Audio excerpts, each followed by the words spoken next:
มื้อนี้ไทย TikTok ไปมาก็เห็นตลาดมักจองเห็นแต่คนขายมักจองก็เลยออกตลาดไปเบิ่งตลาดว่ามีมักจองบ่มีได้มีเสยก็เลยซื้อมาเฮ็ดซะก็ซื้อมักแข้งซื้อมักเขือซื้อมักคั่วซื้อเครื่องเคียงมาใส่น้ำเนาะซื้อหอยก็ซื้อปลานิ่มมันตัวละครึ่งโลมากินคนเดียวได้หันเห็นบ้างหลายๆก็จะมาต้มปลาแล้วก็เนี่ยต้มปลาใส่หัวสิงไข่ใส่ปลาแดงหน่อยนึงเอาความนัวมันจะนำไปจะต่อปลามันสุกไปหลังจากต้มปลาจะมาล้างหอยเกี่ยมหอยใส่น้ำแล้วก็เอาเบิ่งปลาเอาลืมเปิดไฟแล้วก็จะมาเสมักโจงนั่นเองเสมักโจงไปหลังจากนั้นก็จะมาเกี่ยมเครื่องเคียงมันก็จะมีมะเขือจะมีหอมโบหอมหอมแล้วก็มะเขือซอยจากนั้นก็จะมาเด็ดมะแขกแล้วก็นี่แล้วจะมีมะแขกใส่น้ำได้เอียดมันแล้วก็ซอยเด็ดไปหา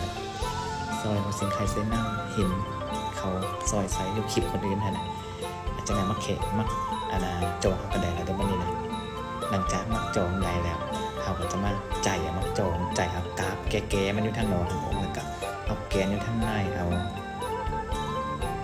ใหญ่มันอยู่ทางในของน้องเนหลังจากเข้าใจเรียบร้อยก็จะได้มาเป็นหน้าตาแบบนี้หลังจากนั้นเป็นเรื่องก็จะมาใจปลาตำปลาใส่ได้บ้าง